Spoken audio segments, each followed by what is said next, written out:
las bienvenidas. Hoy ha venido Gabriela, la madre de Raúl. Un aplauso. Esperemos que te sientas a gusto y voy a robarle el chiste a Ramón. Si no te gusta, te devolvemos el dinero a la salida. Vamos a concluir con el tiempo de las ofrendas. Ahí están los sobres de los diezmos. Para respetar la distancia de seguridad y hacerlo más ordenado, vamos a entregar las ofrendas por el centro y nos separamos por los lados, ¿vale?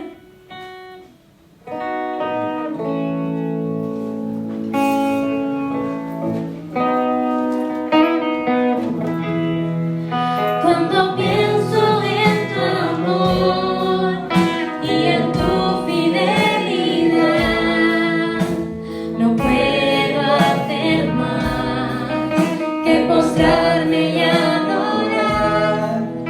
Cuando pienso en cómo he sido, hasta dónde me has traído, me asombro de ti. no me quiero conformar.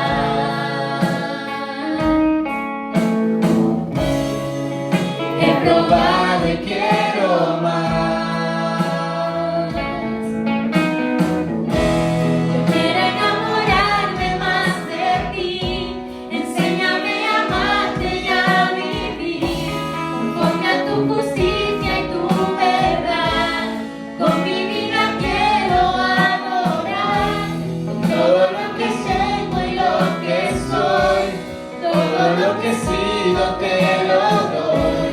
Que mi vida sea para ti, como un perfume a tus pies.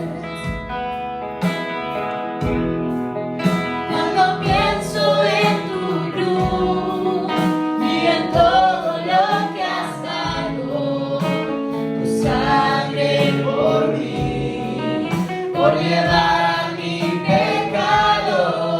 Cuando pienso en tu mano, hasta aquí hemos llegado con tu fidelidad.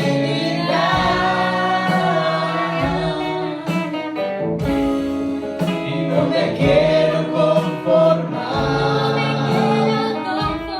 me quiero conformar. He probado y quiero más.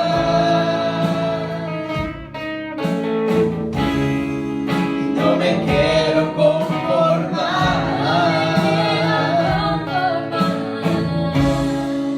He probado y quiero más.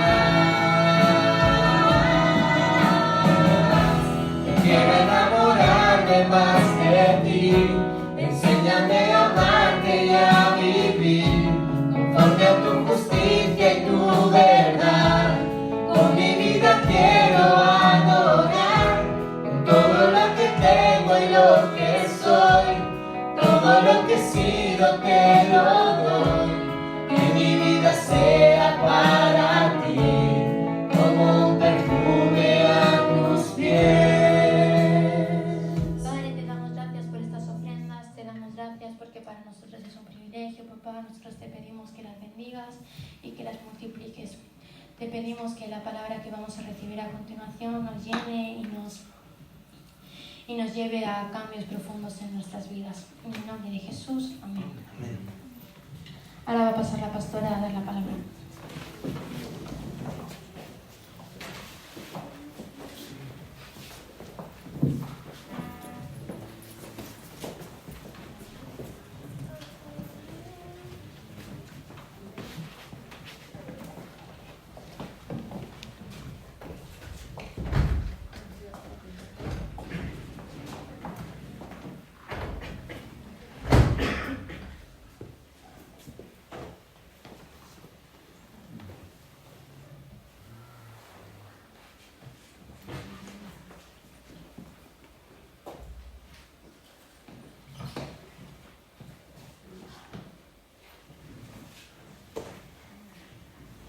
Buenos días, Buenos días.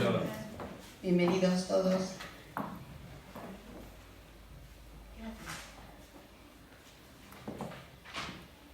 ¿Cómo estáis? Bien. De maravilla, dicen algunos, ¿eh? Excelente. Excelente. Me alegro mucho, me alegro mucho. Bueno, que mi vida sea como un perfume a tus pies, ¿no? Hemos cantado muchas cosas.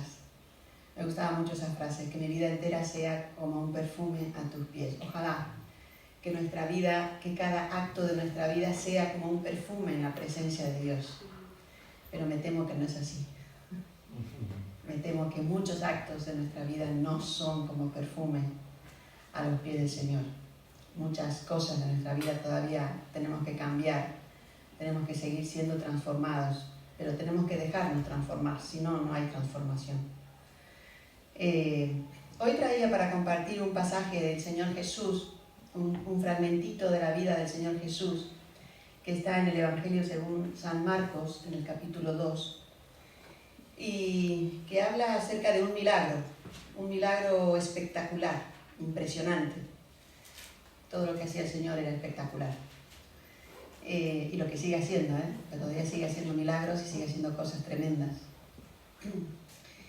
Él tenía una forma de funcionar, una estrategia, podríamos decir, ministerial interesante, porque vemos cómo él, por ejemplo, es bautizado y de ahí se va al desierto. Y allí en el desierto resiste las tentaciones de Satanás, vence a Satanás y entonces baja y vuelve a ministrar. Pero frecuentemente le vemos que se aleja, se va a lugares solitarios, y lo vemos aquí en el Evangelio de Marcos, se va a lugares solitarios, tiene tiempo con el Padre, en oración, ahí está recibiendo más del Padre y luego vuelve a ministrar. Y esa era su estrategia, ¿no? A veces deberíamos nosotros imitarle también, porque a veces vamos en nuestro ritmo y no nos retiramos a lugares apartados para estar con el Señor, para poder retomar fuerzas, para tomar la visión otra vez, para seguir caminando junto a Él. Vamos a leerlo al pasaje y así luego lo vamos comentando. Evangelio según San Marcos, capítulo 2, dice así. Entró Jesús otra vez en Capernaum después de algunos días, y se oyó que estaba en casa. E inmediatamente se juntaron muchos, de manera que ya no cabían ni aún a la puerta, y les predicaba la palabra. Entonces vinieron a él unos trayendo un paralítico que era cargado por 4. Y como no podían acercarse a él a causa de la multitud, descubrieron el techo de donde estaba, y haciendo una abertura, bajaron el lecho en que yacía el paralítico. Al ver Jesús la fe de ellos, dijo al paralítico: Hijo, tus pecados te son perdonados. Estaban allí sentados algunos de los escribas, los cuales cavilaban en sus corazones. ¿Por qué habla este así? Blasfemias, dice. ¿Quién puede perdonar pecados sino solo Dios? Y conociendo luego Jesús en su espíritu que cavilaban de esta manera dentro de sí mismos, les dijo: ¿Por qué caviláis así en vuestros corazones? ¿Qué es más fácil decir al paralítico: ¿tus pecados te son perdonados? ¿O decirle: levántate, toma tu lecho y anda? Pues para que sepáis que el Hijo del Hombre tiene potestad en la tierra para perdonar pecados, dijo al paralítico: a ti te digo, levántate, toma tu lecho y vete a tu casa. Entonces él se levantó enseguida y tomando su lecho salió delante de todos, de manera que todos se asombraron y glorificaron a Dios diciendo: nunca hemos visto tal cosa. ¡Wow! Ya con esto ya podemos cerrar la Biblia y irnos a casa, ¿no? Impresionante, impresionante. Ya con eso ya tenemos bastante. Dice que volvió a Capernaum y se oyó que estaba en casa. Se ve que alguien le vería volver a entrar a la ciudad. Esta era la ciudad donde vivía Pedro. Ahí hay un poco de una serie de relatos de cosas que hace Jesús en ese tiempo, ¿no? Y allí estaba, entre esas cosas está la sanidad de Pedro, de la suegra de Pedro, y varias predican en las sinagogas y todo, y vuelve a entrar y entra en Capernaum. Y dice que se oyó que estaba en casa. Alguien le vería entrar a la ciudad y corrió la voz y estaban todos estaban ahí. Este es el contexto. Fíjense que este milagro ocurre en un momento muy especial. Dice, mientras él les predicaba la palabra. Ocurre en un momento en que está el Señor allí presente. ¿Y qué está haciendo? Hay predicación de la palabra, hay palabra de Dios en ese momento. En ese momento es cuando ocurren los milagros. A veces buscamos los milagros lejos de la presencia de Dios, oramos y pedimos milagros, pero nuestra vida no está buscando la presencia de Dios ni buscando su palabra. Este milagro ocurre en el momento en que está Jesús y dice, mientras él predicaba la palabra. El viaje este que había tenido Jesús, el movimiento este que había tenido Jesús había sido intenso. Como digo, había predicado en sinagogas, dice que había liberado endemoniados, había predicado el evangelio, había hecho muchísimas cosas. Pero sin embargo, casi que Marcos, si después lo leen en casa con tranquilidad, Marcos es como que salta por alto, muy por encima, todas esas cosas que hace y se detiene solamente en un hecho, en un acto, y es que sana a un leproso. En el capítulo 1, al final del capítulo 1, lo que relata Marcos es la sanidad de un leproso. Llama la atención porque, si lo leemos, Marcos 1, 40 al 45, dice, vino a él un leproso rogándole, e hincada la rodilla le dijo, si quieres puedes limpiarme. Y Jesús, teniendo misericordia de él, extendió la mano y le tocó, y le dijo, quiero, sé limpio. Y así que él hubo hablado, al instante la lepra se fue de aquel y quedó limpio.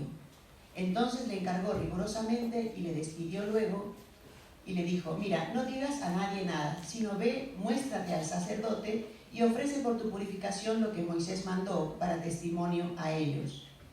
Pero ido él, comenzó a publicarlo mucho y a divulgar el hecho, de manera que ya Jesús no podía entrar abiertamente en la ciudad, sino que se quedaba fuera en los lugares desiertos y venían a él de todas partes.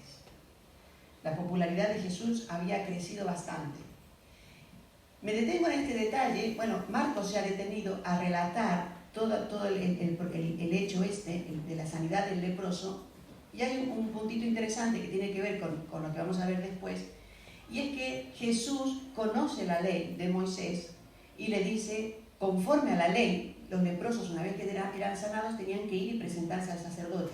El sacerdote tenía que examinarlos y cuando comprobaba que ya no tenían la lepra, entonces ya podían tener una vida normal. Eso estaba establecido en la ley de Moisés. Y Jesús, conociendo la ley, le dice, ve y preséntate al sacerdote. La lepra se asociaba en el Antiguo Testamento ¿con qué? ¿Quiénes eran leprosos? Los pecadores. Los pecadores, muy bien. La lepra lo asociaban con pecado. Es decir, ¿se acuerdan la hermana de Moisés? Cuando empieza a murmurar contra Moisés, ¿qué pasa? Se pone toda blanca de lepra, ¿no? Es como castigo de Dios por el pecado. Esa era la concepción que tenían en ese momento de la lepra. Y las palabras que utiliza aquí, el leproso le dice, si quieres, es muy interesante la humildad con la que se presenta el leproso. Le dice, si quieres, puedes limpiarme. No dice, si puedes sanarme, ¿no? Le dice, puedes limpiarme. Y Jesús le dice, quiero, yo sí que quiero. Sé limpio. Y limpia, ¿no? Llama la atención, en la primera carta del apóstol Juan, en el capítulo 1 y versículo 9, dice que hay dos cosas que Jesús quiere hacer con cada uno de nosotros. Dice, si confesamos nuestros pecados, Él es fiel y justo para perdonar nuestros pecados y limpiarnos de toda maldad. Perdonar nuestros pecados y limpiarnos de toda maldad. Los dos verbos que utiliza, perdón y limpieza, ¿no? Eso es lo que dice el apóstol Juan en su primera carta. Y es de lo que está tratando Jesús en este tiempo. Con el leproso habla de limpiar y con el paralítico habla de perdón de pecados. Son las dos cosas que Jesús quiere hacer con nosotros. El leproso le pregunta, si tú quieres, y él dice, quiero. Y cuando hemos leído el pasaje del paralítico, le dice, tus pecados te son perdonados. Le da el perdón. Entonces le da perdón y limpieza. Lo que dice Juan que nosotros tenemos si confesamos nuestros pecados. ¿Qué es confesar nuestros pecados? Es reconocer que lo hemos hecho mal. Reconocer que nuestra vida no está de acuerdo a lo que Dios quiere. Que no hace falta que seamos asesinos y ladrones de bancos. No hace falta. Pero cada uno sabe en el interior de su corazón que hay muchas cosas en su vida que no están de acuerdo a la voluntad de Dios. Por eso decía que mi vida sea como un perfume a tus pies. ¡Ah, qué bonito! Pero yo creo que muchos actos de nuestra vida hieden delante de la presencia de Dios. No son como un perfume a sus pies, hieden. Entonces, esos actos son de los que nos tenemos que arrepentir de verdad, porque la palabra arrepentimiento implica un giro de 180 grados. Arrepentirse es ir caminando en esta dirección y girar 180 grados y volver a la otra dirección. Eso es arrepentirse. Cuando uno dice, ay, lo siento, y ya está, y no hay un cambio, lo que hay es simplemente, bueno, un cargo de conciencia, me he dado cuenta que ya está, pero no hay un cambio verdadero, no hay una actitud de cambio. Pero lo que dice el apóstol Juan es otra cosa. Dice que si confesamos nuestros pecados, el confesar requiere arrepentimiento, es un cambio de dirección. Si no hay cambio de dirección, pues estamos igual, un reconocimiento así superficial y ya está. Esto es muy interesante cómo Marcos relata los dos hechos, el leproso y el paralítico. Un detalle para añadir como contexto de esta escena es que las casas en aquella época eran construidas con un techo plano, el techo era plano, si vemos las películas de Jesús se ve eso, ¿no? El techo es plano, y era como una terraza arriba y había una escalera lateral o por detrás se subía allí. Y el techo en sí estaba compuesto por unas vigas de madera que dice que se espaciaban de 1 metro una a la otra, y eso era cubierto por cañizo o por palmas y barro, o sea, tierra, y eso bien apretado, eso era el techo. Así estaban formadas las casas. En la escena, aquí tenemos varios personajes, y vamos a analizar cada uno de ellos porque está muy chulo esto, ¿no? Dice que está Jesús ahí. Este pasaje también lo relatan otros evangelios, ¿no? Mateo, Lucas también hablan de él. Hay uno de ellos, creo que es Lucas, el que dice que había muchos fariseos, había maestros de la ley que estaban allí. Hay quien interpreta que a veces tanto legalismo obstaculiza a que las personas realmente vayan a buscar al Señor, ¿no? Una interpretación. Lo cierto es que aquello estaba lleno de gente. Y Marcos dice que ya Jesús era tan popular que donde iba le seguía muchísima gente. Cuando corría la voz ya estaban todos allí. Y de pronto aparecen 4 amigos que están cargando a un hombre que es paralítico. Yo pensaba en la amistad. Cuando pensaba en estos 4 amigos, pensaba en la amistad. Esto es verdadera amistad, ¿no? Qué buenos amigos. Porque lo mejor que podían hacer por él era llevarles a que conozcan a Jesús, que conozca a Jesús, que tenga un encuentro con Jesús. Porque ellos podían hacer otras cosas por este hombre, que seguramente habían hecho, ¿no? Llevarle comida, ayudarle a asearse, sacarle un poquito a pasear, ver un poquito afuera, yo qué sé, cosas que uno hace con un amigo que quiere que está en esa situación. Y el Señor elogia la fe de estos amigos. Elogia la fe de estos amigos. Ellos sabían que en Jesús podía haber una solución al problema. Sabían que Jesús tenía algo para este hombre.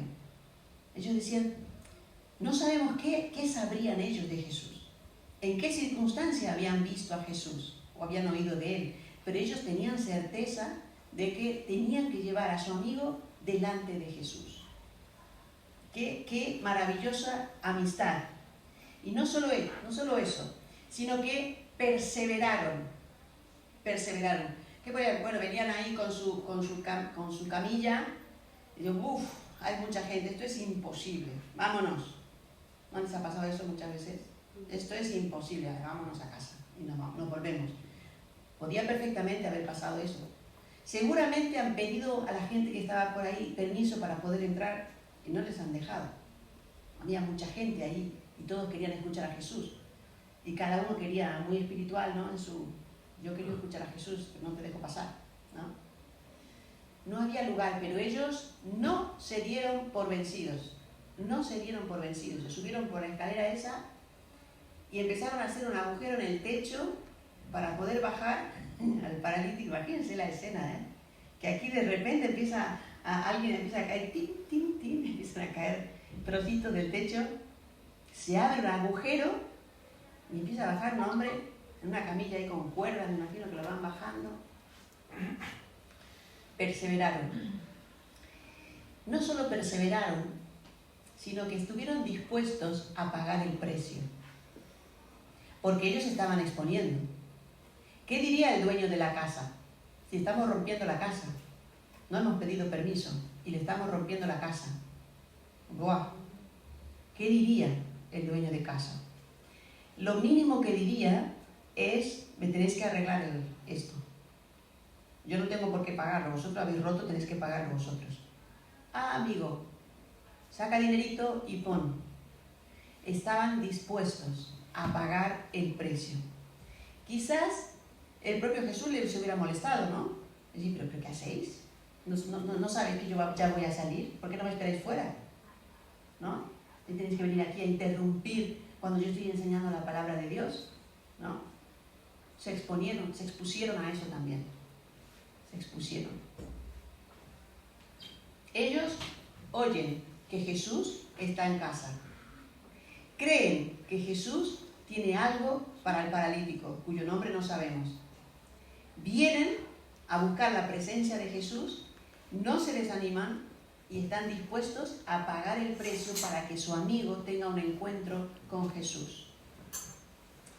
Yo pregunto, ¿cuántos de nosotros estamos dispuestos de esta manera para que nuestros amigos conozcan a Jesús?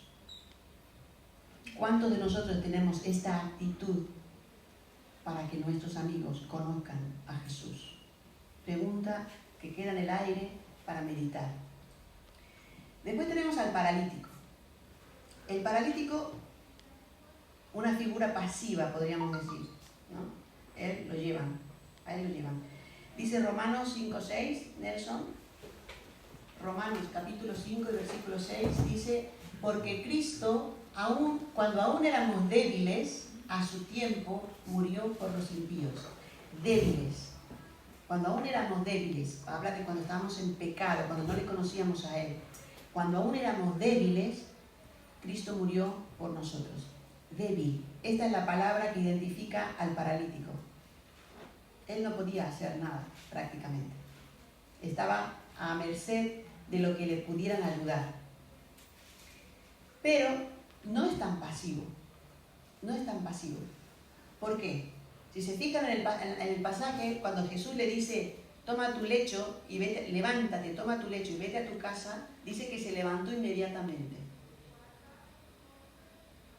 Él podría decir, si yo estoy paralítico, yo no me puedo levantar.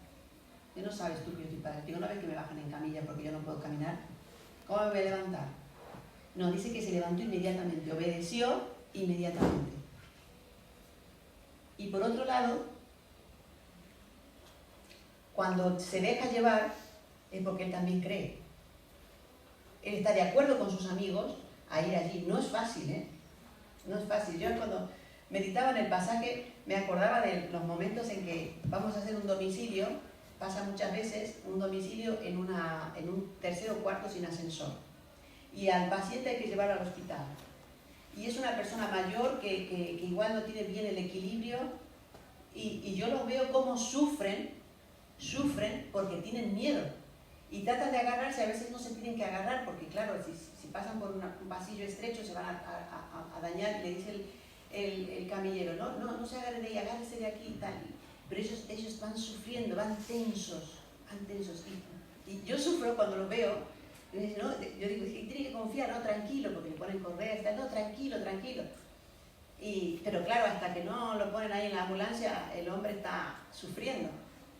Y yo pensaba, digo, en esa época, una camilla por una escalera, sin esos medios que tienen ahora la sillita y todo plegable y todo eso, en eso, el pobre hombre lo que habrá sufrido, y cuando lo bajaban, lo descolgaban ahí del techo, y me voy a matar, hay que acabe con mi parálisis de una vez, voy a morir aquí.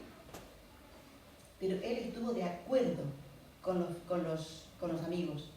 Él también quería ir a ver a Jesús. Él tenía esperanza en ver a Jesús. O sea que tan pasivo no era. ¿Y qué pasó? Ocurrió el milagro impresionante. Ocurrió la transformación. Lo que nosotros siempre estamos predicando, estamos escuchando, estamos cantando. Hoy cantábamos esta canción de Van Craft que dice: y yo barro soy, en el torno estoy. ¿Cómo sigue? Moldéame hoy, rómpeme si es necesario, en manos del alfarero, o sea, como barro, ¿no? Es lo que ocurre en este momento, es la transformación, porque hay un milagro. ¿De qué transformación hablamos? Pues hay algunas cosas que son evidentes.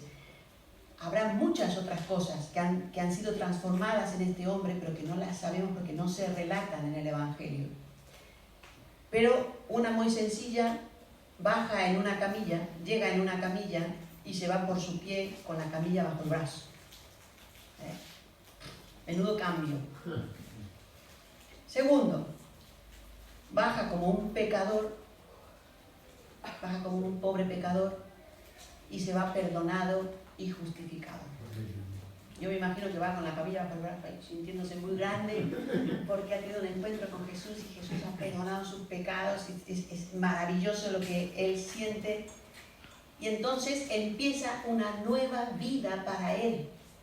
Él ha tenido un encuentro con Jesús, Jesús ha transformado su vida y empieza una nueva vida para él, lo que nosotros llamamos el nuevo nacimiento. La Biblia llama el nuevo nacimiento.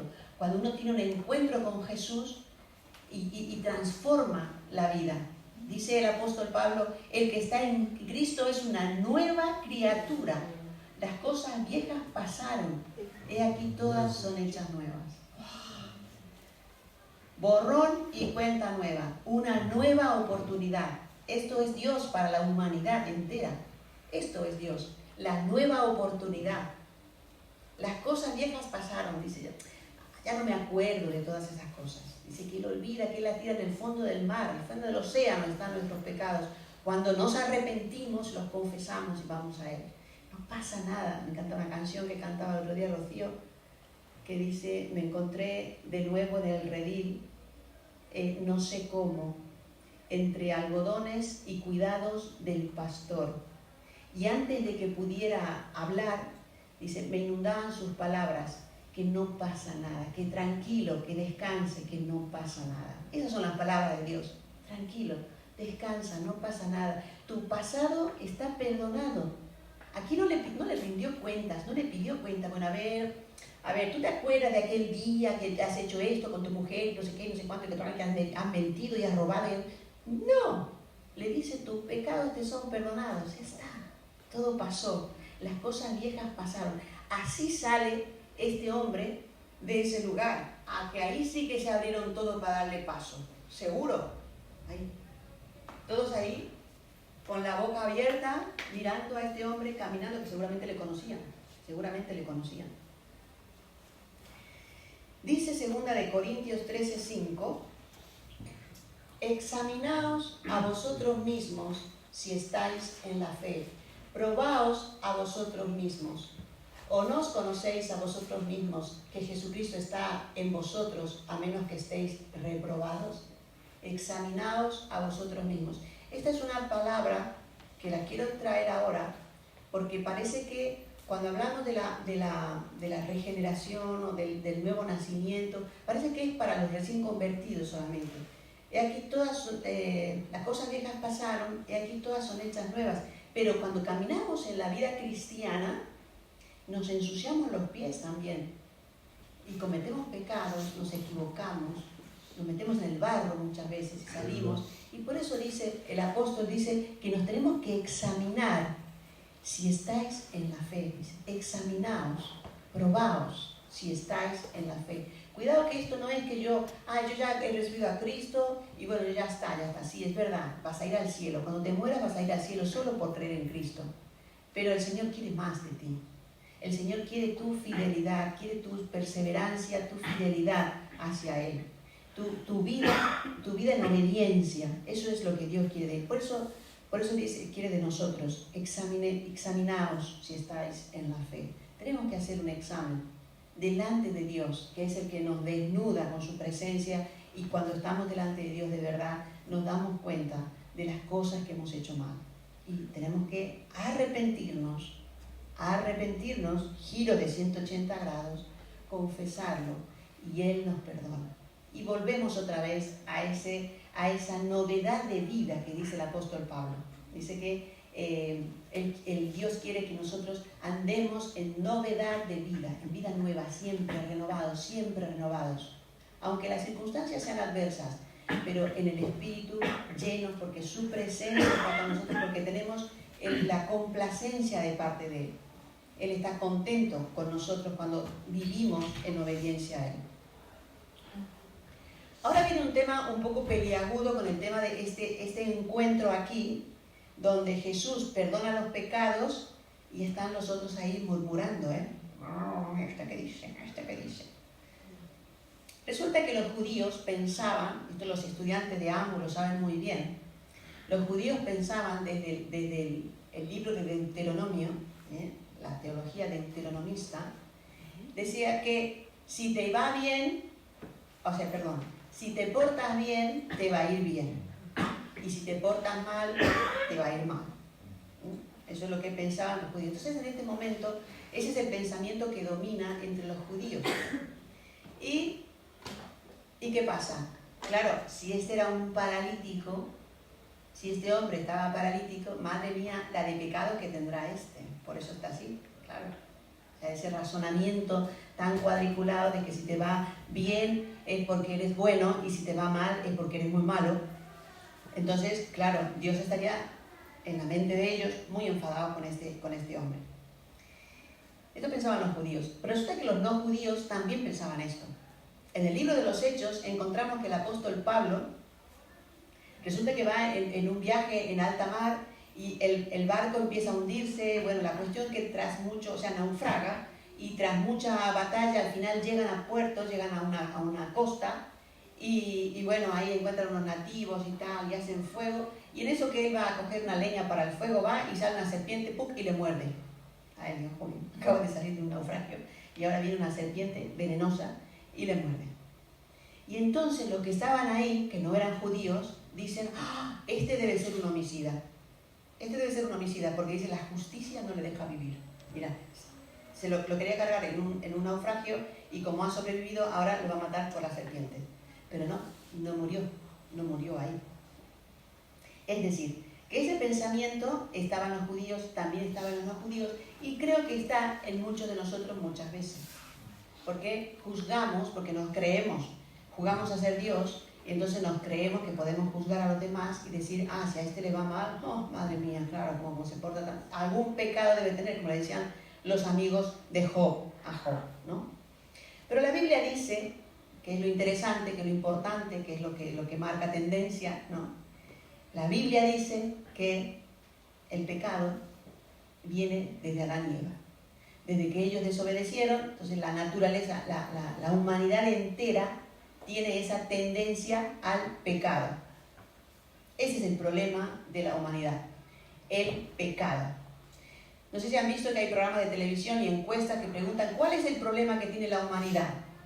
Entonces ahí hay un montón de relatos y dicen, sí, es la migración, es el paro, es la economía, son los políticos, es el cambio climático, historias de muchas causas. Si uno analiza todas esas causas, tienen una sola raíz, y es el pecado del hombre. El pecado es el problema que tiene el ser humano. La desobediencia a Dios, ese es el problema. Esa es la raíz de todos los problemas que la humanidad tiene. Llamémosle de cualquier manera. El racismo, cualquier problema que podamos ver en la humanidad, el pecado es la causa. Y eso es lo que dice Jesús. Por eso a este hombre no le recrimina nada, simplemente le dice, tus pecados te son perdonados. Llama la atención que lo primero que le dice no le sana, de entrada no le sana. Lo primero que le dice es, tus pecados te son perdonados. Y el paralítico no responde nada. No responde nada. Acepta el perdón de los pecados. ¿Qué hubieras hecho tú en el lugar del paralítico? Yo hubiera dicho, va, y para esto he venido yo aquí. Yo quiero caminar. ¿No me parece? Esto es todo. Pero él se calla, no dice nada, porque él sabe que ese es su problema. Él sabe que su problema es el pecado. Y ahí está, ¡wow! Ha perdonado mi pecado. El Señor Jesús ha venido para quitar el pecado del mundo, para quitarlo. Vemos en el Antiguo Testamento que los judíos tenían un sistema de sacrificios que sacrificaban un animalito y lo ofrecían a Dios, es la orden que estaba en la ley de Moisés, ofrecían el animalito para el perdón de los pecados. Y en realidad ahí se cubría el pecado. De esa manera se cubría el pecado y Dios no veía. Ellos obedientemente entregaban ese sacrificio para que Dios perdonara ese pecado y lo cubría. Pero Jesús es el Cordero, el último Cordero, ya no vendrá nunca ninguno más, es el último Cordero que ha sido sacrificado para toda la humanidad, con solamente creer que ese sacrificio es para uno, porque es personal. Él fue el Cordero, Él es el Cordero de Dios que quita el pecado del mundo. No cubre, lo quita. Y esto es lo que hace con cada uno de nosotros. Solamente por creer que la obra que Él ha hecho en la cruz, el sacrificio en la cruz, su muerte en la cruz, lo ha hecho por amor a ti y por amor a mí. Cuando uno reconoce que ese sacrificio es por mí y le pide a Él perdón por los pecados, tras un arrepentimiento, y le pide que venga al corazón a vivir para siempre, ocurre el nuevo nacimiento. Entonces Dios te dice, saldada la cuenta, no contamos nada de lo anterior, empezamos de nuevo, vuelve a cero el cuenta pecados, vuelve a cero. Entonces, ese es el nuevo nacimiento. Es lo que Jesús estaba predicando y lo que estaba mostrando cada vez que caminaba y tenía un encuentro con uno o con otro. Él vino a quitar el pecado del mundo. Por eso, no le envía para el perdón de los pecados, no le envía al templo. Por eso hacía énfasis en el capítulo anterior cuando sana al leproso y le dice, vete al sacerdote como establece la ley de Moisés. ¿No? A este le dice, vete al sacerdote como establece la ley de Moisés y preséntate a él, porque estás limpio, según la ley de Moisés. Pero al paralítico le dice, tus pecados te son perdonados. No le envió al templo a que lleve un corderito, que lleve un animalito para el sacrificio, que estaba en la ley de Moisés. Él sabía la ley de Moisés. Pero no le manda al templo. ¿Por qué? Porque le perdona sobre la base de su propio sacrificio, que aún no ha ocurrido, que va a ocurrir en breve, pero que él ya la toma como un hecho consumado. Entonces, el perdón que le da al paralítico es sobre su propio sacrificio. Y entonces viene el entendimiento cuando le pregunta, claro, cuando se da cuenta que están aquellos cavilando y diciendo, pero ¿este qué dice? Si solamente Dios puede perdonar pecados, dicen los escribas y los que estaban ahí. Entonces cuando él sabe, porque él lo sabe todo, por eso les dice, ¿qué es más fácil? Siempre me he preguntado yo, porque me decía, ¿por qué le dice que es más fácil? Entonces hay dos cosas aquí. El perdón de los pecados y la sanidad del paralítico. ¿Qué es más fácil? Más fácil es la sanidad, porque el perdón de los pecados viene sobre su sacrificio. ¿Qué es más fácil? Pero él le perdonó el pecado, él hizo lo más difícil, le perdonó los pecados en base a su propio sacrificio. Pero los otros podían decir, porque diga lo que quiera, solamente Dios puede perdonar pecados. Y por eso le dice, ¿qué es más fácil? ¿Perdonar los pecados o decirle que se levante y que camine? Dice, pues por eso, para que veas que el Hijo del Hombre tiene autoridad en la tierra para perdonar pecados, a ti te digo, levántate, toma tu lecho y vete a tu casa. Y se levantó. Y fue. El perdón de los pecados. Entonces, se empiezan a preguntar todos, ¿este quién es? ¿Este quién es este Jesús? Ahora viene, perdona pecados, ahora este viene y se levanta. ¿Quién es este? ¿Qué es este? Estaban todos atónitos de ver eso. ¿Qué mostró él? Que era omnisciente, que lo sabía todo. Sabía aún lo que estaban pensando los demás. Él les contestó a su pensamiento. Aquellos no abrieron la boca, porque dice que cavilaban en sus mentes. Estaban pensando, pero él lo sabía y les contestó a sus pensamientos. Mostró que él era poderoso. Que él era poderoso, porque le hizo levantarse al paralítico y le hizo caminar. Mostró que tenía autoridad, porque él perdonó los pecados y no dijo en nombre de otra persona o de Dios. Él dijo, tus pecados te son perdonados, en su propio nombre. Él habló en su propio nombre. ¿Se acuerdan cuando David cae en pecado con Betsabé? Aparece un profeta que se llama Natán, que le hace ver el pecado, ¿no? Y cuando, se arrepiente David y todo eso, viene Natán y le dice, Jehová ha remitido tu pecado, no morirás. O sea, él viene en nombre de Dios. Él le viene a decir a David que Dios le ha perdonado el pecado.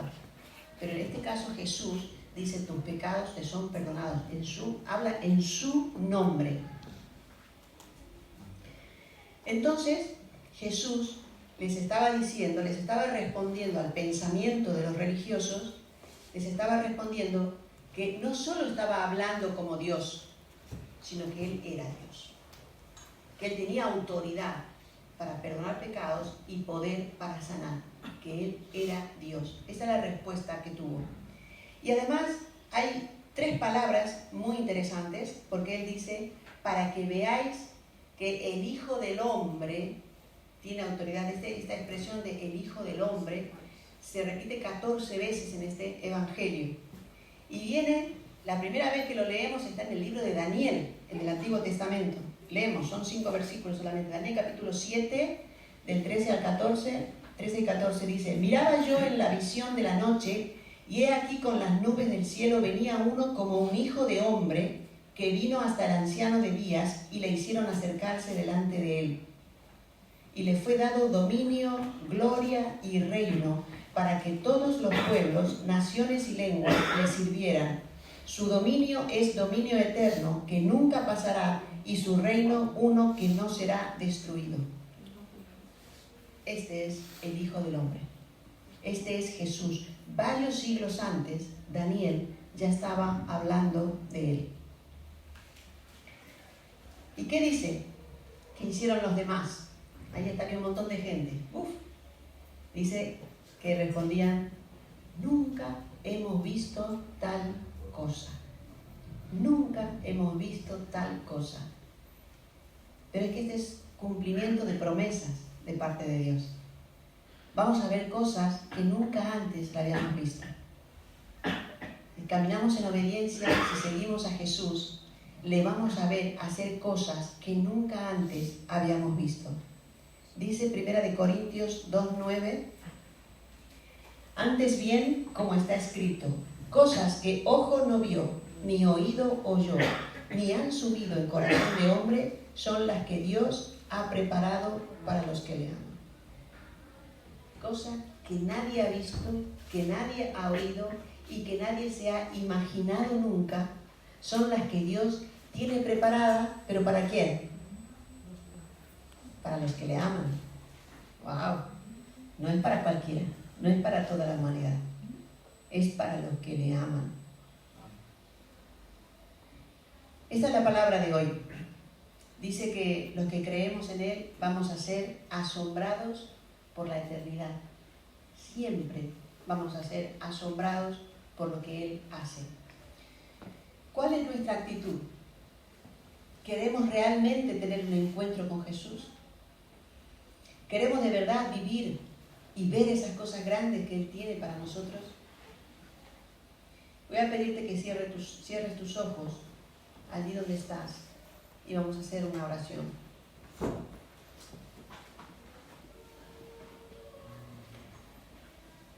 Señor Jesús, te doy gracias por la palabra que podemos ver de tus obras mientras caminabas aquí en esta tierra, Señor. Muchas veces no podemos entender tanto amor tuyo, Señor, por la humanidad. Ese amor que te llevó a dejar tu gloria celestial para venir aquí. Señor Jesús, gracias por sanar a ese paralítico. Gracias porque eso me muestra que me puedes sanar a mí. Eso me muestra que tu perdón está disponible para mí también, para cada uno de nosotros. Señor, tú conoces mi situación, tú conoces mi corazón, tú conoces mis pecados, tú conoces cada cosa que hago que a ti no te agrada. Tú conoces toda mi vida, tú conoces mis pensamientos. Quiero poner mi vida entera delante de ti. Quiero pedirte perdón por todos mis pecados.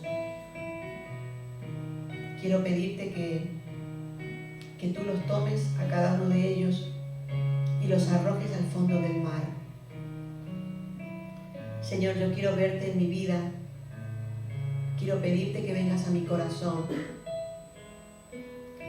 Quiero que tú crezcas en mi corazón y que yo mengüe para que seas tú el que domina en mi vida. Señor, quiero pedirte que tú transformes mis circunstancias y mis decisiones para que yo pueda seguirte, que tú me ayudes a obedecerte, a caminar conforme tus caminos. Reconozco que te necesito, Señor Jesús. Te doy gracias por perdonar mis pecados. Te doy gracias porque quieres darme una nueva vida y yo quiero vivir esa nueva vida que tú me das. Gracias por el amor que tienes para mí. Pongo delante de ti a mi familia y te pido que los bendigas, Señor. Ayúdame a hacer las cosas que tú tienes preparadas para mí, que son buenas para que tú estés contento conmigo. Te doy gracias, Señor, porque así como has transformado la vida del paralítico, vas a transformar la mía. Gracias, Señor, porque eres bueno. Gracias, Señor Jesús. Amén. Amén. Que el Señor los bendiga.